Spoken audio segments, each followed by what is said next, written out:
네, 안녕하십니까. 2022년 10월 25일 방송 시작하겠습니다. 오늘은 좀 중요한 내용 그리고 좀 민감한 내용에 대해서 좀 코멘트를 하려고 합니다. 이번 레고랜드 사태가 좀 불거지면서 금융위기설이 돌고 있습니다. 제2의 금융위기설 아니면 제2의 IMF설 뭐 이런 얘기가 좀 돌고 있는데요. 이 실체에 대해서 조금 더 알아보고 그게 사실인지 아니면 좀 더 우리가 대비를 해야 되는 것인지 아니면 무시해도 되는 것인지 다각도로 한번 점검해 보도록 하겠습니다. 자, 우선 최근에 이제 생긴 강원도 발 레고랜드 사태, 금융사에서 돈 빼라 이런 루머까지 나왔다고 합니다. 중도개발공사 회생 신청. 그러니까 뭔가 부도가 난 거죠. 그러니까 부도라는 것은 돈을 이제 못 갚겠다라는 거거든요. 친구가 돈을 빌려갔는데 그 친구가 없어진 거죠. 간단하게 얘기하면. 아니면 그 친구가 이제 망해버린 겁니다. 그래서 돈을 이제 못 갚겠다. 배째라 이렇게 나온 겁니다. 자, 근데 그거를 누가 책임졌느냐? 강원도가 이제 책임진 거죠. 레고랜드 괜찮잖아. 사업 아이템이 뭐 문제 있겠어. 나중에 돈 많이 벌면 되겠어 했는데 이 상황이 지금 금리도 막 계속 올라가고 이제 돈을 빌리면 우리는 이자라는 걸 내야 되잖아요. 근데 이자를 내는데 이자가 너무 높아진 거죠. 장사를 해서 나는 이제 이자를 갚을 생각이었는데 이제는 이자도 못 갚을 정도 되는 겁니다. 이게 이제 심각해지면 우리나라에서 지금 잠깐 최근에 들어서 약간 금융위원회에서 고민이 되는 게 이제 부동산 대출로 인한 이자가 지금 가계대출로 엄청나게 이제 그게 이자가 나올 건데 이제 여기서 문제가 되는 게 못 갚으면 이제 어떻게 되느냐 이거거든요. 뭐 5억씩 10억씩 주식담보대출 뭐 주택담보대출 빌려서 이제 이자를 갚아야 되는데 그걸 못 갚겠다고 나오는 거거든요. 그럼 뭐 어떻게 뭐 아파트 차압 들어가나요? 은행에서도 이제 어떻게 해야 되나요? 이제 이런 문제가 앞으로 금리가 더 올라가면 또 발생될 수 있는 문제가 될 수 있는 그 거리가 이제 시작되었다. 이제 이 금융위기 강원도발 금융위기설이 나온 근원이 이제 이런 거라고 보시면 될 것 같습니다.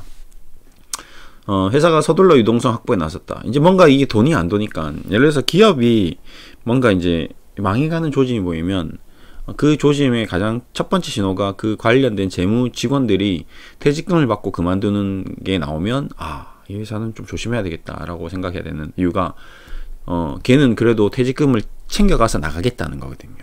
그러니까 이 회사가 망해버리면 퇴직금도 못 받을 수 있으니까 재무부서에 있으니까 회사 이상한데? 난 빨리 내가 지금 10년 동안 근무를 했어. 10년 동안 쌓인 퇴직금을 받고 나가서 다른 회사로 옮기겠다는 거거든요. 굉장히 민첩하게 움직이는데 이제 다른 사람들은 회사가 이제 망해버리면 돈도 없다. 뭐 회사 물건 건물 다 팔고 해도 돌려줄 돈이 없다. 이렇게 나와버리면 이제 곤란할 수가 있는 거거든요. 그래서 이제 그런 이제 회사가 유동성이 확보에 나섰다. 뭐 이런 이제 IMF 때처럼 회사가 망해가는 게 아닌가라는 이제 이런 이슈 루머들이 이제 돌기 시작한 거죠. 근데 이제 이런 것들이 이제 우리가 자라보고 놀란 것은 소뚜껑 보고 놀란다. 뭐 요런 국면으로 이제 슬슬 누가 자라한테 물려서 손가락이 잘렸대.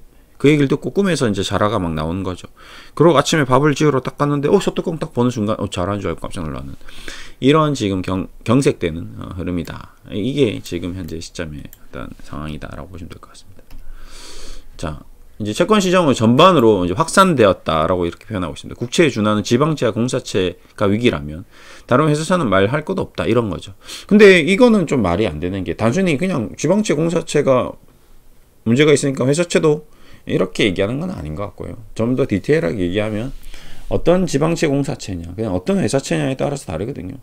지금 예를 들어서 삼성전자 회사채와 대한항공 회사채는 급이 다르죠. 그래서 등급이 다 있습니다. AAA, 뭐 BBB, 뭐 C, 뭐 있고 뭐 정크본드, 우량본드 다 다른데 그냥 단순히 이렇게 뚝하는 회사채. 그러니까 기자들도 어떤 이 내용에 대해서 완벽하게 인식이 된 상태에서 다 디테일하게 여러분한테 안내할 수는 없는 거거든요. 한국전력공사와 도로공사, 트리플 A로 부르는 한국전력공사 트리플 A 맞나요? 솔직히 얘기하면 한국전력공사 트리플 A 아니죠. 왜 그러냐면 맨날 적자잖아요. 그렇잖아요. 예. 도로공사는 좀 다르겠죠. 걔는 톨게이트비 받으니까 트리플 A가 맞죠. 이제 일단 깔아놓고 계속 토일비 받으면 되는 거니까요. 근데 한국전력공사는 지금 정부에서 계속 압박을 가면서 전기료를 낮추면서 적자를 이렇게 막대하게 보고 있는데 신용등급이 안 내려간다. 이건 또 문제가 있는 거예요. 그러니까 이 모든 것들이 정말 어떤 시계 바퀴처럼 이게 탁탁탁탁 완벽하게 철저하게 맞아서 딱 시간이 정확하게 5시 지금 5분 딱 나오는 그런 수학의 공식처럼 딱딱딱딱 대입해서 딱 답이 나오는 그런 건 아닌 것 같습니다. 경제 시스템은요. 그래서 우리가 이것을 바라보는 시각이 굉장히 조심스러운 거죠. 그래서 저도 제가 이런 얘기를 하는 게 단순히 이 하나의 사건을 보고 그 다음 넥스트 스텝을 이렇게 예측하고 무조건 이렇게 된다라고 할 수 없는 부분이 이제 그런 부분입니다. 네. 경제라는 게 다 인간이 이제 이렇게 정부에서 정책적으로 이렇게 만지면서 뭔가 바뀌는 케이스가 많이 있거든요. 그렇기 때문에 좀 그렇다라고 좀 보시면. 그래서 뭐 간단하게 얘기해서 하나 회사 지금 강원도 이 사태가 났죠. 국가에서 책임지겠다 하면 끝나는 거거든요. 근데 국가에서 난 뭐 책임 못 지겠다 하면 이제 망하는 거거든요. 그걸 누가 결정하나요? 그냥 정부에서 결정하는 거거든요. 그러니까 지금은 어떤 케인스주의 학파, 어떤 정부의 개입이 강하게 경제를 좌지우지하는 그런 시점이다라고 좀 보시면 이해가 빠를 것 같습니다. 근데 케인스가 누군지 모르기 때문에 이해가 안 될 수도 있죠. 이게 중요하진 않습니다. 그다지 그 사람이 누구냐는 중요하지 않고 일단 보이지 않는 손, 우리가 애덤 스미스의 자유경제 이론은 보이지 않게 시장이 알아서 우리가 알아서 망할 기업을 망하게 놔두고 정부가 손을 대지 않아도 그 망한 기업을 또 누군가가 개인이 또 망해가는 걸 사고 망해간 걸 사서 다시 일으키고 아니면 망해가는 건 완전히 공장이 없어지고 폐허가 돼버리고 그 위에 그걸 다 부셔서 다시 또 땅을 사서 새로 개발하고 완전히 자유 방임 경제주의를 추구하는 그런 전략과 근데 그렇게 하면 너무 이 피해도 막심하고 오히려 경제적 손실이 더 크고 정부가 적절하게 개입을 하면 훨씬 더 뭔가 기름칠을 하면서 훨씬 더 유연하게 넘어갈 수 있다. 이제 케인스주의 뭐 이렇게 좀 보시면 될 것 같습니다. 어쨌든 이제 건국대 경제학과 교수님께서는 금당국이 시중은행 은행채를 발행해 자금을 빨아들이지 말라고 요구했다. 금강독은 자금시장 경색 루머를 퍼뜨리는 범위 찾겠다고 했다. 네, 이런다고 은행채를 사던 투자자도 회사를 사겠냐? 그러니까 정부에서 너무 이렇게 또 개입한다고 우리 개인들이 정부에 따라서 하겠느냐. 뭐 이래서 요즘에 뭐 실외에서 마스크 벗어도 된다 했는데 안 벗잖아요. 그러니까 안 듣는다는 거죠. 우리가 보고 우리가 판단한다는 거죠. 그게 이제 자유경제주의, 우리 애덤 스미스의 어떤 그런 학파인 것 같습니다. 어쨌든 그렇게 내버렸다가는 이제 더 도미노 현상이 나올 수 있으니까 일단은 비상경제금융회의가 23일 날 열렸죠. 그래서 일단 50조 플러스 알파를 공급하겠다라고 이제 결정을 했습니다. 근데 내년 상반기까지 한 68조 원 정도 필요한데 그러면 13조 어떻게 할 거냐? 그러면 뭐 정부에서 또 더 준비하면 된다. 뭐 이렇게 증강기금 펀드도 있고 뭐 어쨌든 돈이야 만들 수 있는 거죠. 정부는 찍으면 되니까요.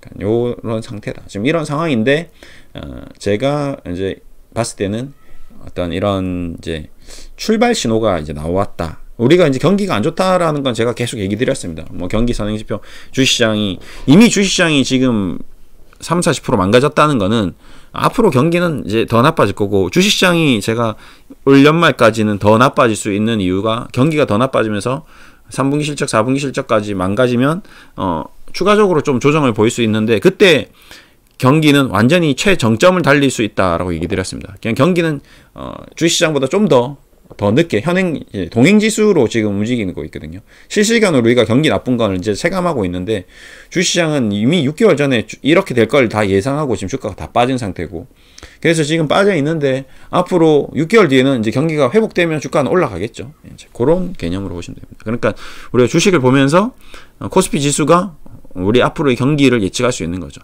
일단 2,000을 지지했다는 거는 여기서 우리가 경기가 한 내년까지 나빠지긴 하겠지만 내후년까지 나빠지진 않겠구나. 뭐 이 정도 국면이라고 보시면 될 것 같습니다. 네, 그 다음에 박정희 교수님께서는 지방정부가 오히려 지역개발을 위해 지방채를 남발하는 계기가 될 수 있다.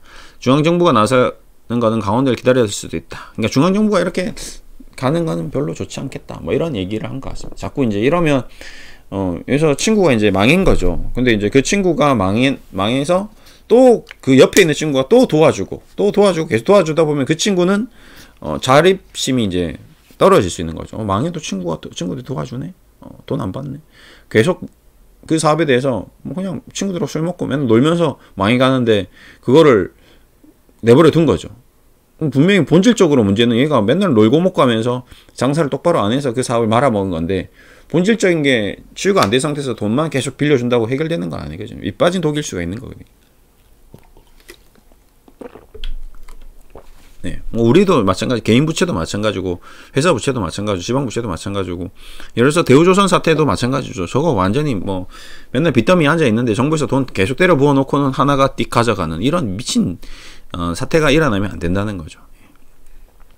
뭐 그냥 하나는 그냥 주워 먹는 건데, 근데 문제는 하나가 주워 먹는데 그게 빚더미를 계속 유지하면 하나도 같이 망해갈 수 있는데, 이제 그거를 주워 먹는 게 맞느냐, 독이지 않느냐, 이게 승자의 독식, 승자 패배가 되지 않나, 승자의 저주가 되지 않느냐, 이런 우려도 있습니다. 그래서 하나 주가가 완전 내려앉아 버렸죠. 그냥 잘못 먹어서 독이 돼 버릴 수 있는 거죠. 근데 과거에 하이닉스는 SK가 인수를 잘해가지고 완전 대박 터진 거고요. 그거를 딱 선택할 수 있는 눈이 굉장히 중요한 것 같습니다. 근데 SK가 과거에 유공을 인수하면서 돈을 많이 벌었죠. 그렇죠? 예. 그리고 하이닉스 인수하면서 돈을 많이 벌었죠. 그래서 SK는 그런 눈이 좋다, 촉이 좋다. 근데 이제 자꾸 장난을 쳐가지고 뭐 선물하고 이상한 짓을 해서 아저씨들이 감옥을 왔다 갔다 하셨죠. 그러니까 웃긴 것 같습니다. 부자인데도 더 돈이 필요한 게 저는 좀 이해가 안 되는데, 그냥 주주총회로서 배당 확대하면 되지 않나요? 근데 그 돈도 마음에 만족하지 못하는 거죠. 어쨌든 계속 얘기해 보겠습니다. 어쨌든 한국 인플레이션을 잡겠다고 해서 금리를 올리는 거는 오히려 지금 시장이 어떤 문제점을 낳는다, 뭐 이런 얘기를 하고 있습니다. 연준이 지금 금리를 올리는데 우리가 이제 뱁새가 된 거죠. 황새를 따라가려고 막 했는데 이게 다리가 이제 안 벌려지는 거죠.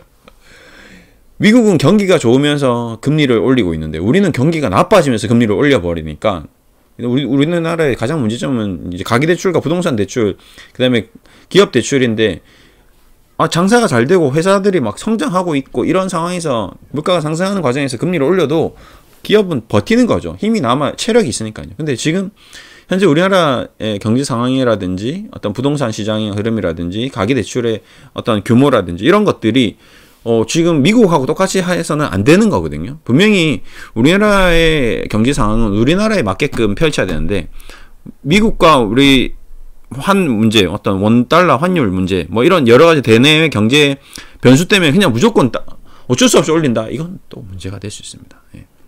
그래서 마지막에는 그런 환율적인 문제가 있더라도 마지막 금리 인상이 쉽지는 않을 걸 수도 있습니다. 그리고 제일 좋은 방법은 미국이 금리를 좀 속도 조절을 하는 것이죠. 그래서 지금은 그런 부분도 좀 고려해야 되겠다라고 생각이 듭니다. 예. 어쨌든 뭐 제가 결정하는 건 아니니까요. 네, 금통위에서 결정하겠지만 좀 그런 바람이 있다라는 얘기를 좀 드리고 있습니다. 그래서 전체적으로 봤을 때는 뭐 일단은 이제 이런 내용들이 이제 나오긴 했는데, 이 내용이 지금 당장 과거 IMF 때처럼 뭐 금융위기 때처럼 이제 도미노 현상으로 막 어떤 크레모아처럼 완전히 막 다다다닥 터지는 그런 규모로 가고 있는 건 아닌 것 같다라는 얘기를 좀 드리려고 이제 얘기를 좀 꺼냈고요. 그 레고 사태가 이제 화약고 이런 표현을 쓰는 것 자체가 화약고, 기자님들이 좀 자중을 해야 되지 않나 저는 생각이 드는 거죠. 이제 그냥 좀 다른 표현을 쓰면 좋은데, 화약고라는 딱 단어를 들면 위험하다는 생각이 딱 들잖아요, 되게. 그러니까 근데 기자님들은 또 이게 독자들한테 읽혀야 되거든요. 근데 이게 밋밋하면 또 이제 사람들이 별로 중요하지 않냐고 넘어가 버리면 안 읽는다는 거죠. 지금 저도 이렇게 얘기하는 것들이 자꾸 기자님들이 이런 식의 약간 야리꼬리하게 이제 좀 약간 위험하게 리스키하게 이렇게 막 얘기를 막 퍼뜨리니까 사람들이 불안해하고, 이 불안해하는 사람들이 있기 때문에 제가 또 이거 그 정도는 아닙니다라고 또 해석을 해줘야 되니까 저도 뭐 그다지 나쁘진 않습니다. 제가 이런 얘기할 수 있는 거리가 생기니까 나쁘진 않은데 그래도 좀 어쩔 수 없죠. 이런 관계인 것 같습니다. 이제 공생 관계인 거죠. 예. 이 아저씨들은 이제 위험하다 얘기하고, 그럼 개인 투자자들은 너무 공포스러워하고, 저는 또 이제 자문해 주는 사람이니까 그렇게까지 아닙니다, 이렇게 또 얘기해주고, 삼박자가 돌아가는 거죠. 그런 것 같습니다. 제 생각에. 어쨌든 부동산 시행업체 디벨로퍼 PF 대출 뭐 이런 얘기는 많이 들어갔을 겁니다. 뭐 이런 식으로 이제 돈을 빌려서 하는데 이제 줄도산 위기가 현실이 될 수 있어서이다. 그렇죠. 현실이 된 게 아니죠. 현실이 될 수 있는 거죠. 그거는 언제나 마찬가지입니다. 내년에도 될 수 있고요. 내후년에도 될 수 있고 작년에도 될 수 있을 거예요. 앞으로도 영원히 죽을 때까지 이런 상황은 늘 현실이 될 수 있습니다. 예. 그러니까 투자를 하는 거죠. 주식은 항상 떨어질 수 있습니다. 그 얘기인 거죠. 네. 친구는 돈을 항상 안 갚을 수 있는 거죠. 예. 그 다음에 우리가 은행을 투자를 하고 있는데 은행에다 대금을 맡겼는데 은행도 돈을 못 갚을 수 있습니다. 예. 항상 가능성은 있죠. 예.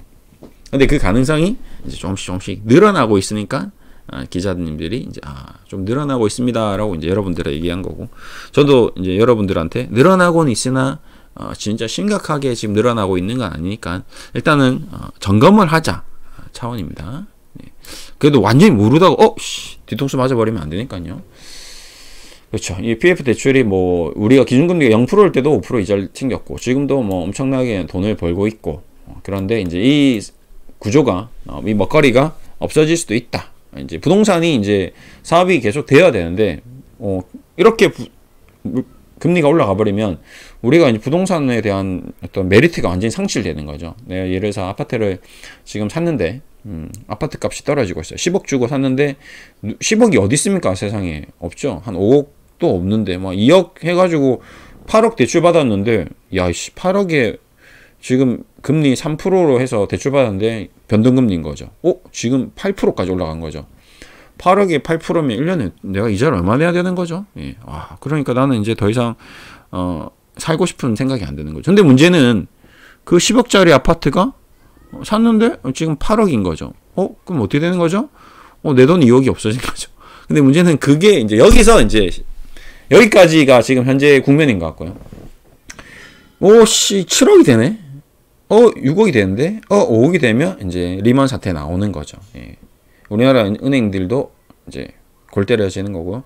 개인들도 파산이 이르는 거고, 이제 뭔가 우리가 상식적으로 이해할 수 없는 일이 일어나기 시작하는 겁니다. 그거를 막기 위해서 정부는 지금 정신 차리고 그런 상황이 되지 않게끔 이거를 뭔가 준비를 해야 되는데 그렇게 안 되겠지 하고 공무원님들께서는 또 별일 있겠어 라고 생각하고 있겠죠. 지금 제가 봤을 때는 엄청난 중압감을 가지고 위기감을 느끼고 굉장히 사전에 이런 일이 생기지 않게끔 대비를 해야 되는데 그게 또 대비한다고 되는 일이 아니거든요. 예. 우리 인간이 지금도 보면 벌써 이런 작은 어떤 리스크에 이렇게 민감하게 반응하기 때문에 우리가 좋을 때는 별로 그렇게 민감하게 반응하지 않습니다. 하지만 나쁠 때는 굉장하게 민감하게 반응하고요. 나쁜 소식, 위험 소식, 위험 신호들은 10배, 20배 빠른 속도로 전파가 됩니다. 그렇기 때문에 그렇게 차단하는 게 지금 금융감독원에서 하는 거고, 지금 이제 금융감독원에서도 이런 루머들을 잡겠다라고 계속 이제 얘기하는 것도 초기에 좀 감기를 초장이 잡겠다 뭐 이런 얘기인 것 같습니다. 어쨌든 전반적으로 이 세계 금융위기 과거에 이제 대우건설이 이렇게 대우건설이 한 방에 없어진다고? 근데 없어졌었잖아요, 했죠? 예, 그런 것들이 이제 이런 것들이 계속 이어지면 큰일 난다. 예, PF 대출 잔액이 37조 원에서 112조. 너무 늘었다. 그리고 이 내용들을 뒤져봤을 때 뭐 저축은행 캐피탈 등이 이제 8호 들어왔다. 그럼 저축은행에 돈을 맡겼는데 뭐 PF가 문제돼서 저축은행 돈도 없어질 수 있다. 뭐 이런 식으로 하면 이제 완전히 금융위기가 이제 되는 거거든요. 완전 신용도가 다 무너지는 거거든요. 그러면 이제 완전히 나라가 다시 제2의 금융위기가 올 수 있는 거죠. 이제 그런 것들에 대해서 미리 커멘터리를 이제 하는 것 같습니다. 그 다음에 뭐 연체율이 슬금슬금 오르고 있다. 이런 부분이죠. 연체율이 올라간다. 그러니까 아까도 얘기했듯이 이자를 내야 되는데 이자율도 안 내. 원금도 안 내. 이 골 때리는 거죠. 그러면 파산 신청하고 아까처럼 레고 사태 터지고, 근데 레고 이후에 제2레고, 제3레고, 제4레고 개인 투자자, 개인 가게, 뭐 아파트 지금 뭐 지방 아파트에서부터 막 그런 문제가 생기고 이러면 나라 전체가 이제 휘청하는 거죠. 그렇게 되는 게 아닌가에 대한 우려감을 지금 미리 좀 점검을 하고 있는 중인 것 같습니다. 그래서 뭐 여러 가지 얘기가 있는데 이제 또 한편으로는 또 다른 시각이 무조건 한쪽의 시각을 볼 수는 없으니까요. 여기 이제 이코노미스트인 것 같은데 여러 가지로 이제 봤는데 지금 뭐 전 세계적으로 삼고 현상, 고물가, 고환율, 고금리 좋지는 않은 거는 이제 98년 외환위기가 재현 가능성까지 제기되고 있다. 뭐 이런 얘기를 했습니다. 그리고 지금 무역 적자가 연속으로 6개월 나오고 있다. 그 다음에 미 연방에서는 계속 금리를 올리고 있다. 그래서 제2의 위기를 우리는 경험해 봤으니까 이 상황인지 아닌지 봤을 때 다만 지금은 공감하기는 어렵다. 이렇게 얘기를 하는 것 같습니다. 그 이유는 첫 번째가 이제 우리는 외환이 지금 풍부하다.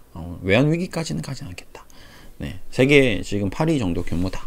이렇게 지금 보시다시피 단 이제 외환 보유고가 4,600억 달러에서 4,300억 달러, 4,100달러 지금 까지 이제 뭐 지금 10월이니까 이제 4,000달러가 왔다 갔다 하겠죠. 4,000억 달러가. 그래서 외환 보유고가 좀 급감하고 있는 게 좀 부담스럽긴 하지만 그래도 4,000억 달러는 세계적으로 10위권 안에 드는 외환 보유고이기 때문에 과거 IMF 때 같은 사건은 일어나지 않을 것 같다. 뭐 이런 얘기를 했고요. 그 다음에 뭐 어쨌든 이런 흐름이 과거처럼 이제 국내 기업의 금융기관 부실, 대외 신인도 하락, 유동성 부족 뭐 이런 악순환이 계속 이어지기는 또 재현되기는 어려워 보인다.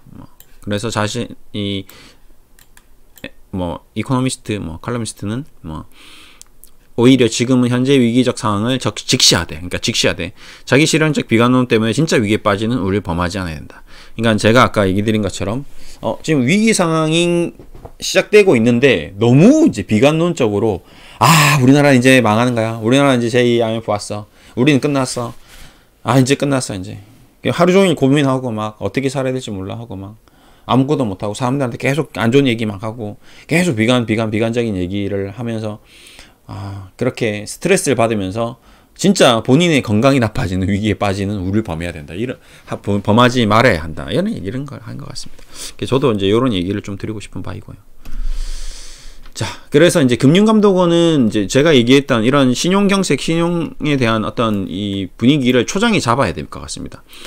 또 이제 금융감독원장님께서 또 검사 출신이지 않겠습니까? 그러니까 이런 건 잡는 건 좀 잘 잡겠죠.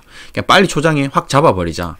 구체적 사실관계 확인 없이 풍문에 의존해서 이런 신중을 기할 필요는 있고 근거 없는 악성 루머 불공정 거래 단서 입수하면 즉시 금융감독원에 제보해 주시기 바란다.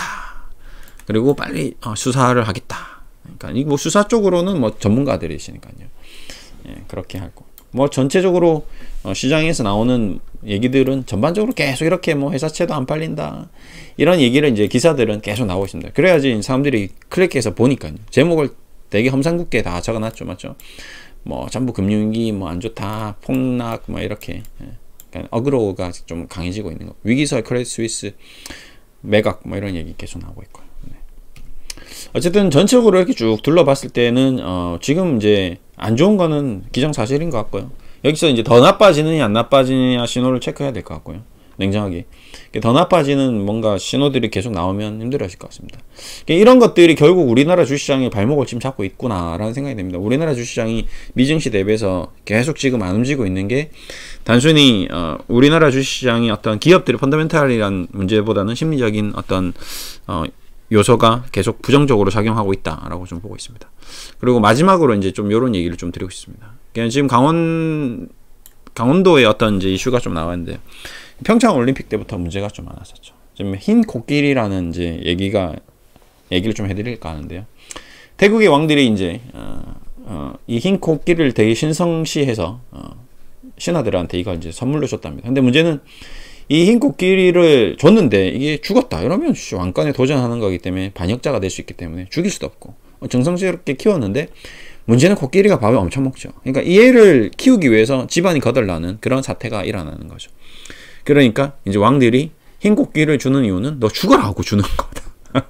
이렇게 오해도 되는 거죠. 징벌이었다. 그래서 이제 이 흰 코끼리라는 이제 표현은 이제 태국에서는 겉보기는 좋아 보이지만 돈이 많이 들고 실속이 없는 애물단지라는 표현을 쓸 때 이거 저거 흰 코끼리네 이렇게 얘기를 했답니다. 근데 지금 레고랜드가 흰 코끼리가 되어버린 거죠. 인천의 월미도에 그 뭐 월미 뭐 야간 열차인가요? 뭐 고속 열차인가요? 뭐 그런 것들. 그다음에 뭐 각종 지방에 있는 이상한 건물들. 근데 특히 이제 이 평창 올림픽 때 전 정부겠죠. 이걸 엄청나게 이제 비난을 하겠죠. 뭐 4대강 산업도 마찬가지고 아라뱃길 뭐 이런 거 마찬가지고 만들어 놨는데 돈을 때려 부었는데 도무지 왜 만든지도 모르겠고 아무도 사용하는 사람도 없고 요건 욕대로 먹고 있고 이제 그런 거거든요. 그런 것들이 다 흰 코끼리인데 우리나라에 너무 많은 이제 흰 코끼리들이 있는데 우리는 이제 빨간 코끼리와 파란 코끼리가 아닐까. 왜? 빨간 코끼리는 이제 빨간색 땅에서 만든 것들. 파란 코끼리는 파란색 땅에서 만든 것들. 서로 만들고 욕먹고 만들고 욕먹지만 결국에는 자기네들의 이익을 위해서 이제 만들고 부시고 했습니다. 이 얘기를 들으니까 저도 화가 나더라고요. 예. 635억을 들여 지은 개폐 식장은 성화대 일부 올림픽 기념관을 쓸 건물만 남기고 나머지는 몰고 철거되었다. 635억을 들여서 만들었는데 철거를 했답니다. 근데 문제는 철거를 결정한 이유는 운영비 부담 때문이었다고 하는데요. 철거에 들어간 비용이 건설에 들어간 비용과 비슷하다. 평창 동계올림픽과 평창 장기올림픽 개폐식 단 4번의 행사를 위해서 만들고 부시고 해서 1300억이 들었다고 하네요. 그러니까 이거 2018년도에 이거 쓴 거나 지금 정부가 청와대를 이제 국민들한테 돌려준다 해서 용산으로 간 거나 도찐 개찐이지 않나 제가 봤을 때는. 그거나 이거나 뭐 누가 더 잘났다 맨날 뭐 서로 싸우고 자기가 잘했네 자기가 잘못했네 지금 당파 싸움 하고 있는데 제가 봤을 때는 너네들도 그랬고 그냥 이쪽도 그러고 있고 앞으로 영원히 우리나라는 이러고 있지 않을까라는 우려감이 굉장히 많이 드는 바입니다. 그러니까 빨간 코끼리와 파란 코끼리를 계속 서로 주거니 받거니 하면서 자기가 더 잘났다라고 싸우는 안타까운 현실인 거죠. 그래서 제가 봤을 때는 두 코끼리를 다 없애고 그냥 우리나라는 그냥 무정부 상태에서 그냥 각자 도생하는 각자 그냥 공무원들도 수장이 없는 그냥 플랫하게 그냥 평범하게 있잖아요. 그냥 모두가 다 팀원 팀장 뭔가 장자리를 주면 안 돼요. 대통령 다 없애고요. 총리 다 없애고 책임지는 사람을 두면 안 됩니다. 어차피 책임을 안 지거든요. 그 사람들은 다 책임 안 지기 때문에 그냥 모두가 이제 원탁회의처럼 이렇게 동그랗게 앉아가지고 누가 더 뭐 높고 낮음이 없는 공평한 이런 지위로 가야 되지 않을까. 근데 우리는 일단은 그런 사회 구조가 아니기 때문에 힘들 겁니다. 그냥 저 혼자 웃자고 한 얘기고요. 어쨌든 그런 것들이 지금 결국 우리가 지금 이 강원도 이 레고랜드 사태가 일어난 뭐 그런 전반적인 모든 일들이 이런 문제다. 정치적인 문제다. 지금 현 시점에서 일어나고 있는 다양한 이 사건 사고들은 정치적 쇼도 포함되어 있다. 정치적인 문제도 포함되어 있다라는 얘기를 들으려고 얘기를 드렸고요. 그래서 마지막으로 이제 결론을 이제 돌리겠습니다. 오늘은 좀 씁쓸하네요. 예. 우리 인간 사회 경제 시스템은 이제 근본이 신뢰입니다. 예. 너 나 믿지, 나 너 믿어. 그래, 우리 경제, 우리 교류, 우리 뭔가 교환을 합시다. 근데 이 물건이 짝퉁이네. 난 분명히 1,000원 줬는데 1,000원치의 값어치가 없는 거죠. 예. 돈을 빌려줬는데 너 이자 매달 1,000만원 주면 한 달에 10만원 주기로 했는데 10만원을 안 주기 시작하는 거죠. 그러면 그 10만원을 안 줬다는 거는 원금도 안 갚겠다 라는 신뢰가 무너지는 이제 스타트가 되는 신호거든요. 이제 그런 상황인 것 같습니다. 지금 모든 부분에서요. 근데 그 스타트가 왜? 금리가 너무 올랐기 때문에 그런 거죠. 지금 갑작스럽게 우리가 예상치 못했던 금리, 우리가 대략적으로 이 정도 이자를 줄 거라고 생각하고 이 정도 사업으로 해서 이 정도 가게를 운영하면서 내가 이 정도 돈을 벌어야 되는데 장사를 해서 온통 이거 이자 내는데 끝나버리는 거죠. 난 이제 10억을 빌려서 장사 시작했는데 뭐 월세 내고 종업 임금 주고 다 했는데 남은 돈 순이익이 이제 나한테 들어와야 될 돈이 전부 이자로 나가버리니까 이건 장사가 화가 나는 거죠. 근데 그거에 이제 배보다 배꼽이 더 커버리는 거죠. 아파트도 마찬가지인 거죠. 난 이 아파트를 사서 이자를 내고 원금을 갚으면서 나중에 10년 뒤 20년 뒤에 내 아파트가 10억짜리 20억이 될 줄 알았는데 3년이 지났는데 5억으로 됐다. 이 모든 게 다 무너지는 그런 국면으로 가는 게 아닐까라는 이제 이 불안한 심리가 지금 현재 금융시장의 어떤 모든 어떤 신뢰를 깨고 있는 그런 초입 국면입니다. 그래서 이런 초입 국면의 어떤 펀더멘탈적인 문제가 아직 부각되진 않았지만 이런 부각되는 문제들을 빨리 잡기 위해서는 금융당국이 강력한 어떤 정책을 통해서 빨리 초기 진압을 해야 되는 거죠. 아니 불이 너무 확 나버리면 이제는 남은 게 다 불타버리면 남는 게 없을 수도 있으니까. 네. 그래서 이런 신용 경색이 나오기 전에 빨리 조치를 취해야 된다. 네. 그래서 우리도 이제 건강을 이제 평소에 잘 관리하지 않으면 면역력이 약해지면서 감기가 오고 큰 병으로 발전할 수 있듯이 평상시에 건강 관리를 더 열심히 해야 되겠다. 예, 여러분들도 마찬가지, 저도 마찬가지고. 뭐 요거는 당연한 얘기겠죠. 네. 그래서 이런 상황이기 때문에 저는 개인적으로 현재 국면이 비록 제가 이제 초입 국면이라고 하고 있지만 이제 뭔가 전쟁이 나는 것인가? 전쟁이 날지 안 날지 모르겠어요. 근데 갑옷을 착용해야 되나? 라는 위기감이 고조되고 있는 그런 국면입니다. 예. 그리고 오늘 기상예보가 비가 온다 라고 예보가 나왔는데 우산을 들고 뭐 비 오면 뭐 기상예보 맨날 틀렸어. 우산 챙겨 나가지 말자. 귀찮다. 라고 챙겨 나가지 않아서 비를 쫄딱 맞는 우를 범하지 않는 것이 현재는 현명한 상황이다. 예. 그러니까 무리하게 그냥 어설프게 그냥 직감적으로 감각적으로 본인의 어떤 판단을 믿지 마시고 기상예보가 틀릴지언정 시장의 우려감이 틀릴지언정 우산을 챙겨 나가는 그런 현명한 냉정한 항상 준비하고 대비하는 그런 투자자가 되어야 된다 라는 얘기를 드리면서 마무리하겠습니다. 긴 영상 봐주셔서 감사하고요. 앞으로 이 모든 일들이 굉장히 아무 일도 없었던 듯이 감기가 금방 사라지듯이 우리 코로나가 없어진 것처럼 우리 경제도 다시 건강을 회복하기를 바라면서 마무리하겠습니다. 감사합니다.